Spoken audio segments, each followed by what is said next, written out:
breaking news from CBS 17 News. Good morning. I'm Angela Taylor, live from downtown Raleigh. It is the day that educators in North Carolina have been waiting for. Today is the March for Students and the Rally for Respect. We know that right now, educators are at the North Carolina Association of Educators building. They will be making the walk right here to the Bicentennial Plaza. It's about a 25-minute walk, and there's a reason why they chose this spot. It's because it's right next to the legislative building, and of course, that is where the General Assembly will convene at noon, so their voices are heard. We want to check in with CBS 17's Lauren Haviland. There are thousands of people down here in downtown Raleigh. It is a scene I have never seen before. I can tell you we are just gathering right now. You can just see the sea of red. It is teachers, it is their family members, it is their students, all here in support of their teachers and the message they are trying to get across to legislators. And one of the teachers I have with me is a teacher right here in Wake County. Tell us who you are, where you teach, and why you're here. My name is Lauren Haney, and I come from Davis Drive Middle School in Wake County. There's about 50 families, students, and friends here for just Davis Drive, and I cannot tell you the energy, the excitement. It's a great day to be a public educator in North Carolina. All right, Lauren, thank you again. It'll be about a 25-minute walk. She said they're a little bit delayed, but that's because there are a lot of educators here. Now, there are a couple of teachers that are already here. You can see them in the red shirt. They're actually making their way up right now. I talked to one teacher who told me she spends about $200 a month with her own money to buy supplies for her classroom. CBS 17's Birchelle Edmay is with teachers right now outside the General Assembly, which convenes at noon today. Birchelle, what are the teachers there telling you? Well, Angela, it's a similar story to what you're talking about. You say $200 is what some teachers are spending out of their own pocket. We have teachers here who came all the way from Charlotte, just got here parking and getting ready to rally for education. I want to first start with Leah Cruz. So for you all, talk to me about that, spending money out of your own pockets and how much that affects your, bottom line. I mean, it affects everybody, really, whether you want to do something in your classroom that's extra for the kids or whether you're out of supplies that they need, like erasers, things throughout the year. I mean, you end up spending your own money, whether you plan to or not, whether it's the beginning of the year setting it up or throughout the year buying things for kids. We have kids who need extra things. We have kids who are hungry. We were talking on the way here about, sending things home for the summer with our kids, and we spend our own money on those things, because there isn't money to go to that we're given. I mean, we have to provide that ourselves, and because we care about our kids and because we're there for them, we're willing to spend our own money on them. Well, we appreciate all of you taking the time to stop. We're going to let you guys go on your road because we know they're going to head over to the Bicentennial Mall. We'll send things now back to Angela, where she is at the center of this rally. Angela? Well, Birchelle, you were talking about it, and we just had a teacher walk by. She teaches at Apex. Both of them been teachers for about 10 years. This is what they say that they're buying with their own money for the classroom: scissors, rulers, backpacks, crayons, paper, eraser, pen, calculator. That's a lot of money that they are spending of their own money inside the classroom. Now, again, the General Assembly convenes at noon. CBS 17's Michael Hyland is inside, where he just spoke with House Speaker Tim Moore. So, Michael, what was he telling you? We were talking about those raises they're expecting to give teachers this coming year. When the teachers get here, they're going to see posters like this all over the building today. Republicans have put these up, trying to call attention to the recent raises teachers have received and the one they're expected to get next year. I want to bring you around the corner here. You can see we're up on the second floor of the building here, and you can see outside some of the teachers that have already arrived here as the rest of the group marches this way. As you mentioned, I just talked one-on-one with House Speaker Tim Moore, and I asked him about that issue you've been hearing about for the last several minutes, about how even with the raises teachers have gotten, they're still paying out of pocket quite a bit for their own supplies. Here's part of our conversation. Well, we certainly want to see us continue to increase pay. The governor's a little late to the party, frankly, when it comes to raising teacher pay. We've been doing this for 5 years. Last year, the NEA, which, let's be honest, they're not exactly fans of Republicans, ranked us #1 in the country for teacher pay increases. And then this year, we've been ranked #2 in the nation. I mean, that's not an accident. And by the way, both those budgets that raise those teacher pay, the governor vetoed, and we had to override his veto to make those happen. So, you can't. Of course, he vetoed the budget because he wanted to do more, not because he disagreed with teachers getting raises. Well, I don't know. He probably wanted us to raise taxes, because I know that in his proposals he wants tax increases, and we're not going to do that, because we believe that the way to continue the growth of North Carolina is to keep taxes low and cut regulations and try to move the state forward. Several lawmakers have already arrived here at the legislative building, and they see this crowd outside here starting to form. They plan to meet with a lot of these teachers throughout the day. The legislators don't have much official business going on today. The actual session isn't going to last very long, and several of them have blocked off a few hours to talk to teachers as they come here today. So we'll be here to see what happens, and if the teachers start working towards some of the things they want to see happening here, Angela. All right, Michael, thank you so much. We do know that March for Students is officially underway. They are leaving the North Carolina Association of Educators building. They're making their way here to the Bicentennial Plaza, which of course is right next door to the legislative building. And they chose this day on purpose because this is the day that starts the General Assembly. Okay, we want to talk about the weather because just moments ago there was a downpour, Paul, and now the sun is out. It's awfully humid out here today. Yeah, it's going to be muggy. That's the consistent part of the forecast. Things in motion with Futurecast for the rest of the day. Show you how things are going to shape up. It's just going to be off and on activity. We're going to see waves of moisture rolling up towards us from the south. You see folks marching downtown through some puddles as a result of that heavy downpour that already moved through. All right, we are here in downtown Raleigh getting ready for that rally that's going to take place right here at the Bicentennial Plaza. We won't have a chance to talk to Matt Wilhelm just yet. He's with Camelot Academy in Durham. And I actually had somebody tweet at me today and said, oh, these students are staying home and playing video games. Here's proof. There are students out here who are also marching with their teachers to have their voice heard. They're asking for better pay, more supplies for the classroom, and fixing some of those problems inside the classroom.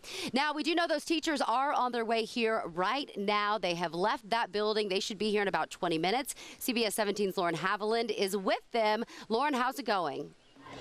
Well, the move it's really moving down here in downtown Raleigh. We have actually moved through the streets of Fayetteville, and I can tell you there are so many people, including you. So tell me your name, where you're from. My name is Jessie Burnett. I teach in Wake County, and I'm a special education teacher.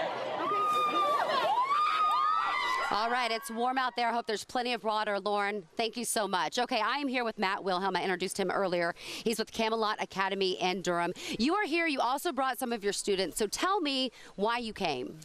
Well, my students asked to come, actually. So this is a civics class. We're focusing on citizenship skills, how to advocate for the types of policies that you want to see in North Carolina and in the country more broadly. And so they requested that we come today, and here we are. So. Personal experience as a teacher, I know that you're at Camelot Academy. Does more need to be done to fix the system? I think people need to understand that education is an issue that really bleeds into every other single issue that affects us as a society. Yeah. So. And I think it's awesome that students are here. Step forward. Tell me what your name is. I'm Eric Gavin. And Eric, tell me why you wanted to be here. Why was this important to you? I mean, I used to go to public school, and, you know, the circumstances there, the amount of supplies, the classrooms, it's just abysmal, you know. I think it's awesome that you guys are out here. I think this is incredible, and thank you so much for bringing your students and speaking with us. We sure appreciate it. Thank you. All right, we want to get back to CBS 17's Birshel Edme, who is outside the General Assembly. And Birshel, you've been talking with some of those teachers. These educators have had so much to talk about. Just in the last few minutes, we spoke to one teacher who said, you know, I have to depend on food and assistance in order to make the week last for me and my family. So we wanted to go ahead and talk with some educators now. You're a graduation coach as well as a school counselor, and you guys are coming from Cabarrus County all the way here. So let's talk about what issues you're seeing in the classroom or in the offices when you're dealing with your students. I think for me, I deal with at-risk students, and I think for me, school supplies is a huge issue for us. And I know our teachers, I know I'm buying stuff all the time. I know the teachers are buying stuff, notebooks and pencils and paper. I think that's a huge one. I think also with us is the buildings. For example, our building, our high school building, the front literally has fallen off. the facing has fallen off, and so right now we have a fence around it to kind of keep kids away while they fix it. And the fence has been up for, at least a month now, so we're still kind of waiting on that to be fixed. So Rachel, for the educators that are working 2 or 3 jobs, what kind of impact do you think that has on the classroom and their ability to educate, to teach our kids? They're exhausted. They're getting up at 4:30 in the morning every single day, trying just to make it so that they can work those 2 jobs and put food on the table. It's incredible. Now, when you all go to these lawmakers, what specifically do you think they could do within this year to assist teachers all across the Tar Heel State? I would say, just, I hate to say it's so easy, but, act like you care. We obviously, pay increase would be nice. I know for me, I'm working on, close to 25 years now in the education system. And so for those of us who are kind of close to retirement, there is no, it's frozen. There is no increase in pay. And then I think about all the teachers who are just graduating, and I think, I've done it for so long. You just kind of make it work. But what about those teachers that are just graduating from college? How are they supposed to live on what the starting salary is in North Carolina? And I will be honest with you, as much as I love my job, I don't know, getting out of college, if I would be able to do that now. And so I guess I worry about them, because those are the teachers that are going to be teaching my children. And if they get if they decide to further their education and get a master's degree, they're not going to get paid anymore. It's really disheartening. Yep. And longevity. They ended longevity. Mm-hmm. Yep. For those of us, this has probably been 5 or 6 years now, or maybe longer, that they ended longevity. And so it's little things. It's the health insurance increase. It's ending longevity. It's no increase. And when you're 37th in teacher pay out of 50 states, it's not good. Well, the one other thing I want to ask you all before we go ahead and let you go is some of the concerns that we've heard from families and parents that we're taking a day off from school today to educate our students to make this statement. What do you say to those who are disappointed in our educators who are, instead of teaching, rallying and protesting? I think I heard somebody say, why didn't they wait till the summer so it doesn't affect the kids? But I think you don't have the impact if you wait until the summer. They don't really see it like they would now. Well, Kelly and Rachel, I do appreciate your time here. Right now, we're going to send things back to Angela, who has more on this continued coverage of the Rally for Education. All right, so the teachers, educators have just started to make their way here at the Bicentennial Plaza. You can see they're chanting, they're marching, they're holding signs. 37th when it comes to pay, national pay. And while that's okay, that's still $2,500 below the national average. Let's listen in.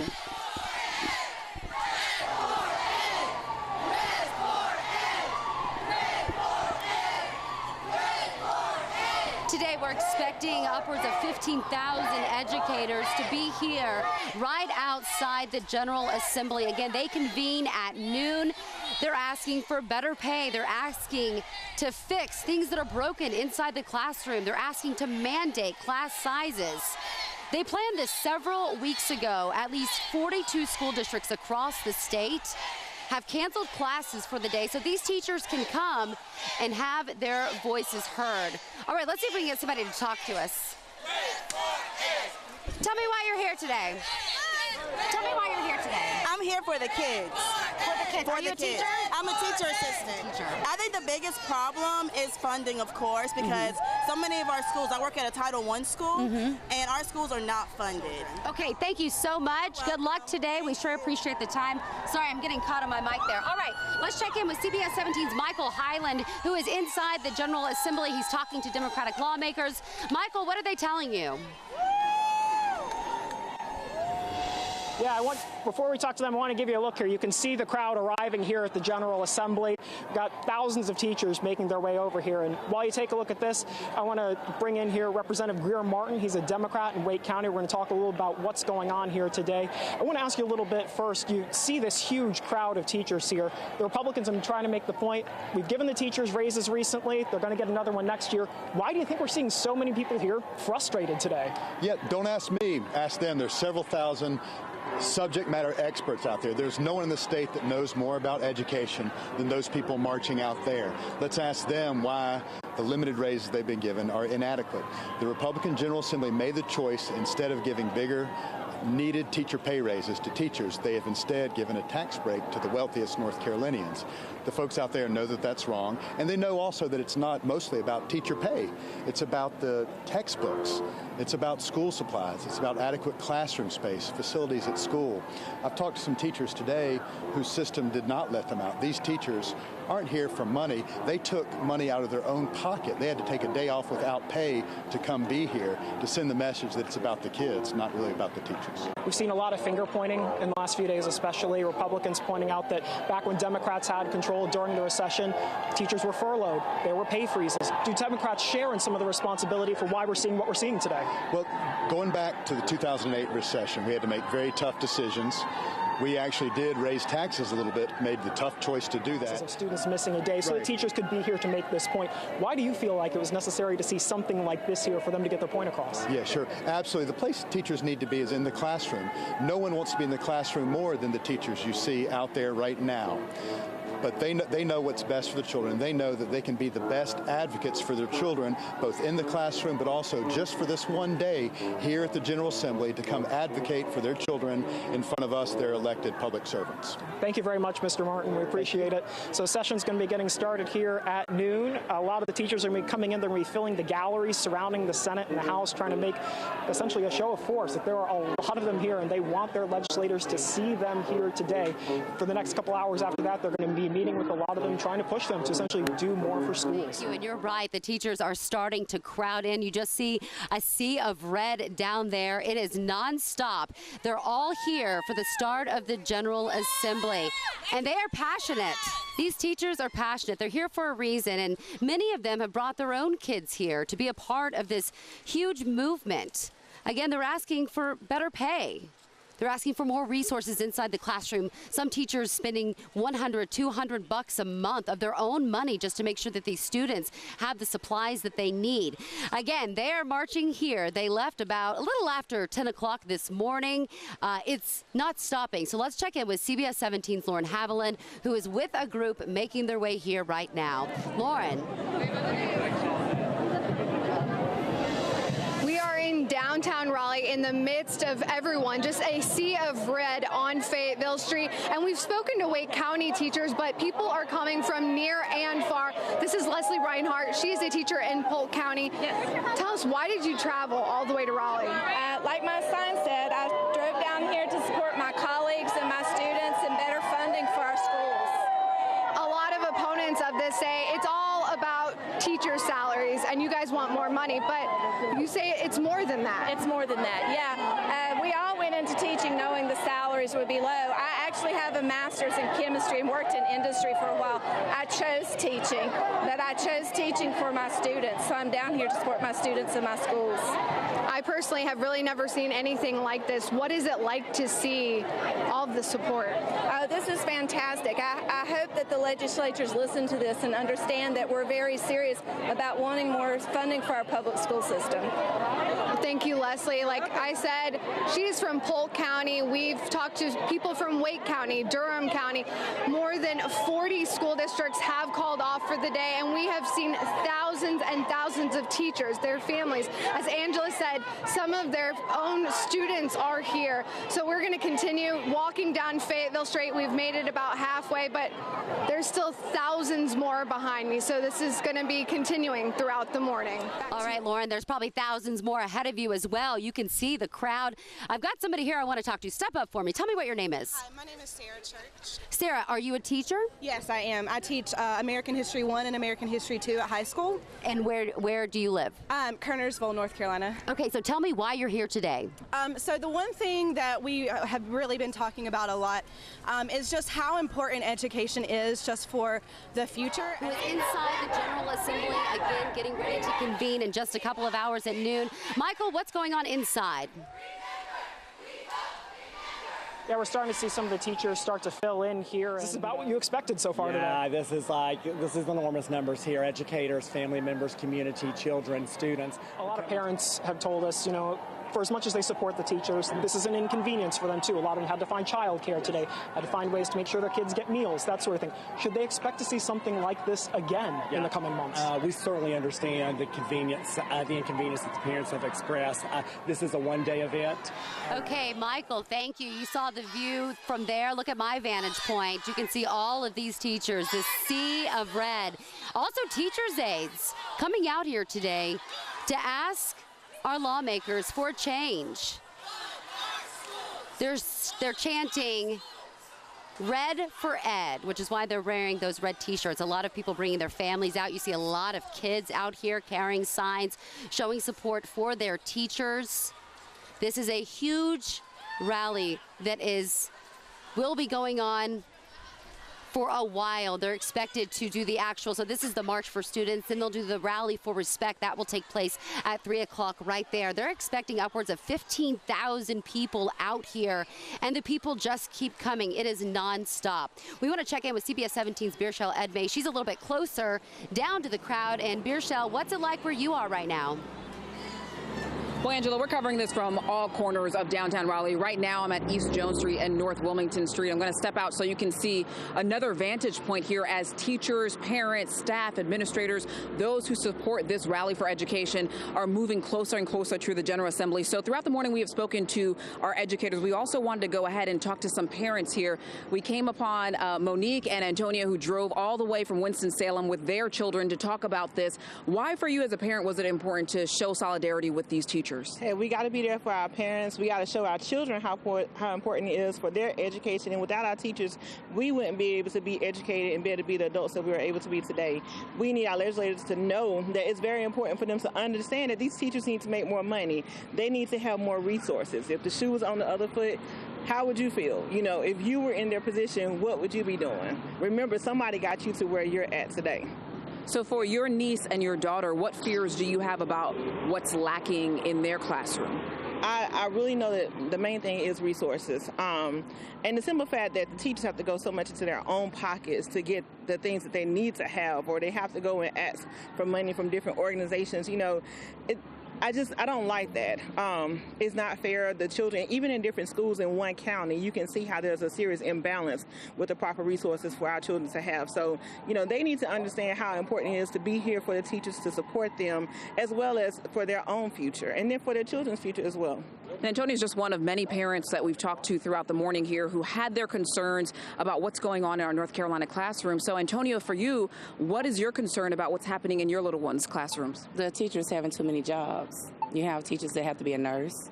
They're nurturing. They're doing a whole lot, and they're getting paid, what, pennies, basically? And they hold a lot of responsibility because of the cutbacks that has happened in the schools.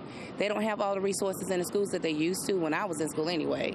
And so they're doing too many jobs, and by having so many jobs, some of the kids, the teachers are tired, they're stressed out, and then they're taking from their income at home to take care of the kids at school, and then they're going through struggles. So you got different attitudes, and some parents and some people don't understand the struggle. The struggle is real for teachers and parents. And if we all step in together, community come together, then we got to fight this. That's why I'm here today. Well, Antonia and as well Monique, we appreciate you both coming down here. They're coming all the way from Winston-Salem. As we've heard throughout the day here, at least 40-plus counties throughout North Carolina have closed down to participate in this Rally for Education. That means there are families that are joining these teachers as well, calling for more pay, for safer schools, and so that their classrooms for these young ones can also be a safe and secure and a great learning environment. So we'll continue to follow this and speak with parents and teachers and all those who are engaged in this conversation right here in downtown Raleigh. For now, I'm going to send things back to Angela, who's at the Bicentennial Mall. Angela? All right, Birchelle, thank you. We're seeing a lot of teachers and educators, even parents, come by. We have Dove Rosenberg with us. You teach in Durham. You've been a teacher for 18 years? Yes, that's right. Tell me what you're doing here. I came out this morning to Raleigh to be with my colleagues, other teachers from across the state, because the consistent cuts that we've experienced from the Republicans in the North Carolina legislature have hit our classrooms year after year, and it's gotten to a point where we really need to be heard. So we're trying to raise awareness about all the negative aspects that we see on the ground floor in our classrooms and in our schools, and how it affects our students. and that we want our legislators and our elected officials to prioritize public education. Carla, tell me, where do you teach? I teach at Brassfield Elementary in Wake County. What grade? Kindergarten. Kindergarten, Yes. so you've got the little ones. I have the little ones and I love them. Right, it has to be a labor of love Yes. because what you guys are saying to the media is that you're not getting the resources and the funding that you really need to educate these students. So tell me about the struggles you face in the classroom. I think all schools are facing, different funding problems. We're running out of school supplies. Some of our Wake County schools are older than others, and some of them can't get the funding to fix certain problems like light bulbs, leaking ceilings, and more school supplies, better funding for teachers and students, I think would make it a better place for teachers and students. Okay, thank you so much. I have a lot of respect for teachers. You guys have a tough job, especially with those little ones. Also a counselor? Let me talk to you. We haven't talked to a counselor yet. And your name is Melissa. Melissa. And where are you a counselor? I'm at Lynn Road Elementary in Wake County. Okay, you're in Wake County as well. Tell me about the struggles you face as a counselor in the school district. Well, the recommendation from the American School Counselor Association is that the ratio is one counselor to 250 students. I'm at a school where I'm the only one for 525 students. Okay, well, good luck on this march. We sure appreciate it. Thank you very much. Thank you. All right, we've got one more. Tell me your name. My name is Miss Pitts from Hertford County. Okay, and are you a teacher? I am. You're a teacher. What grade? 8th grade math. 8th grade. Yes, 8th grade math. That's a tough subject. Yes. How long have you been teaching? 9 years, 3 years in North Carolina. Okay, tell me what are some of the struggles that you've faced as a teacher in North Carolina? Lack of resources, lack of funding, of course, low pay. Across the state, teachers get county supplements. We get it twice a year. Some of them get it once a month. It's very low, so we're at the minimum pay. All right, let's check in with CBS 17's Lauren Haviland, who was on Fayetteville Street earlier making her way to where I am right now. Lauren, how far have you made it? All right, Lauren, thank you. Just as crowded where I'm standing right now. We're expecting upwards of 15,000 people to convene right here. One of them is Sabrina Walters. You teach in Huntsville, just north of Charlotte. How long have you been a teacher? This is my 16th year. 16 years? Yes. Tell me what the biggest issue you face right now as a teacher is. Right now, it's lack of funding. We really do not have enough supplies to support our students. We don't have enough funding for special programs. We don't have enough funding for school psychologists, school counselors to help us with mental health problems. We are just really expected to raise these students all while trying to get them ready for a test that doesn't really measure what they've learned all year. How much would you say you spend of your own money on average to help these students? It's well over $500, Wow. and we can only claim $250 on taxes for tax credit, which they're trying to take away also. So it's a little frustrating. If students are certainly worth it, but it would be so much nicer if we didn't have to dip into our own pockets for everything. If you could look at the lawmakers, if you could stand face to face to them, what would you tell them? I would tell them that they need to support public education and help our students become the best that they can be. We want these children to be able to grow and be our future legislators, and I just feel like they're really breaking down public education so that they can have more profits. All right, you seem very passionate about this. You've got a large group of teachers that came with you? Yes, we had 7 in my car, traveled 2.5 hours to get here and talk to our legislators. And it was worth it? Worth every minute. Rain or shine? Rain or shine, and sweat. And sweat, that's right. All right, Sabrina, thank you so much. Good luck. We sure appreciate your time. All right, we want to check in with CBS 17's Michael Highland, who is inside the General Assembly. Again, they will gather at noon today to hear concerns from our teachers. Michael. Hi, we're here in the legislative building talking to State Senator Joyce Waddell. She's been an educator all her life before she came here to Raleigh. So you've lived the things the teachers are here talking about. I've lived the things. You know, I was on the CMS Board of Education before I got the position as senator here. And not only that, I've dedicated my life to education. I've been a preschool teacher and a college professor, and I've been all up and down the line when it comes to education. Can you recall seeing a crowd quite like this here before? You were saying you've been a part of marches in the past here. The teachers, the educators have been making their way here for at least the last 45 minutes. There are thousands of people. It is just a sea of red. They're asking for better pay, but it's much more than that. The teachers we talked about here said they are asking for more supplies for their students, that they're using their own money to pay for supplies inside the classroom, and they're asking lawmakers to change that, to give them more funding. All right, these are dedicated people, I'll tell you that, Paul, because it is hot and muggy, and every once in a while we get a couple of drops of rain out here. And you may have some more drops of rain headed your way within the next several minutes. Looking at the Paul, you're right. They really don't mind the rain. They actually prepared for this rally. They must have watched you, because a lot of these posters that they're carrying are laminated, so they're waterproof, so that's the good news.